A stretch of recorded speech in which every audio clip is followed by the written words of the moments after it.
Meus amigos, há um ditado antigo que diz o seguinte: conversando a gente se entende. Esse ditado resume para mim uma verdade inquestionável. Boa parte das crises de relacionamento que se espraiam mundo afora em diferentes setores da vida e da sociedade tem origem exatamente no fracasso do diálogo, na indisponibilidade para uma conversa. Essa onda de intolerância e paciência que faz com que nós não nos comuniquemos bem. A crise política hoje no Brasil, por exemplo, e que encontra ressonância, a gente vai ver essas crises que se repetem mundo afora no mundo político, invariavelmente tem origem exatamente na indisponibilidade para uma conversa, uma negociação, sem que esta palavra tão estigmatizada e gasta seja entendida sempre no seu sentido mais negativo e pessimista, como se fosse uma senha para o toma lá da cá. Política é a arte do diálogo e a negociação faz parte do sistema político. Isso não é crime, isso não necessariamente deveria ser associado a um protocolo que afronta a ética. Não. Política é diálogo, é conversa, é negociação. Aonde não há essa cultura, nós temos o risco da ruptura, do colapso. Uma conversa entre surdos e mudos. Você segue um protocolo, mas ele não é efetivo, ele não tem resultado prático. Nós vamos ver o fracasso do diálogo determinando separações dolorosas de pessoas que se amam. É interessante ver como, por vezes, a gente vai acostumando com a ideia de viver junto da pessoa que a gente ama. Mas num dado momento, isso é muito comum, já não há o hábito de conversar, trocar ideias, mas conversas que não sejam apenas superficiais ou banais. Seja de fato o compartilhamento que remete à parceria e à cumplicidade. Casamento deveria ser isso. E quando isso não é possível, o casamento pode até persistir na linha do tempo, mas não há mais aquela troca que serve de combustível, retroalimenta, oxigena a relação e mantém aquela chama acesa. O fracasso do diálogo entre pais e filhos está por trás de boa parte dos problemas que as estatísticas da Organização Mundial da Saúde vêm revelando de depressão infantil ou entre adolescentes, de automutilação, de ideação suicida. Muitos estudos mostrando como, especialmente as crianças e adolescentes, quando não tem diálogo aberto, franco, com pais, quando não há o espaço para essa interação, essa troca, esse sincero interesse do pai e da mãe em acompanhar o dia a dia dos filhos, quando essa porta não está aberta, abre-se espaço para problemas que podem ser eventualmente graves. Então, esse espaço ele precisa ser defendido e preservado.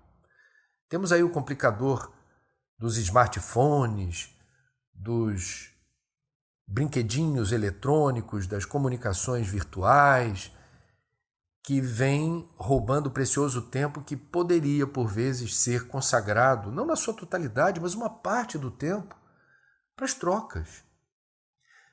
Nós vamos ver também esse problema do fracasso do diálogo determinar solidão. Você pode estar cercado de amigos, você pode viver numa casa cheia de gente e você pode se sentir a pessoa mais solitária do mundo, porque na sua intimidade, por alguma razão, você não consegue se sentir acolhido, você não consegue perceber que ali há pessoas prontas para te ouvir. E isso dói. Todos nós precisamos trocar, conversar, ser ouvidos e aprender a ouvir.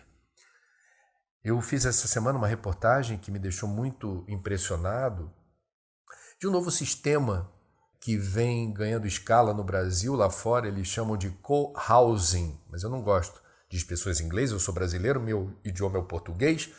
Aqui se chama casa coletiva. Então, num mesmo imóvel, vários cômodos, várias pessoas morando juntas. E aí você não deveria, como eu aprendi, a confundir isso com um condomínio ou uma república. Na verdade, a experiência é mais profunda, mais instigante. É um projeto coletivo. As pessoas são diferentes, mas existe ali um espaço para acertar coletivamente as regras de convivência, reuniões periódicas para definir distribuição de tarefas, divisão dos grupos, quem cuida da limpeza, quem cuida do orçamento e das finanças, quem vai prestar atenção nas compras da casa, alimentos, material de limpeza. Vamos revezar as pessoas num esquema de rotatividade circulando por esses grupos, como é que vai ser o dia a dia. E tudo isso vai determinando a aproximação das pessoas. Um ambiente onde a solidariedade, a parceria e a cumplicidade são determinantes para a qualidade de vida do grupo.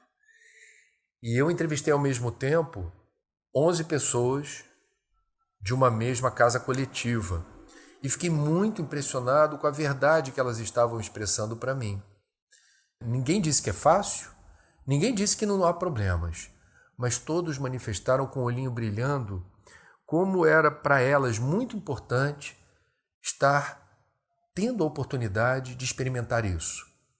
Quase uma família. Mais de um disse isso. Olha, a sensação que a gente tem aqui é de que a gente está aprendendo a ser uma família.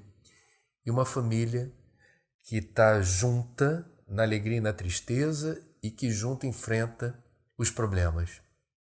Meus amigos, todos nós estamos numa mesma casa, a casa comum, o planeta que nos acolhe.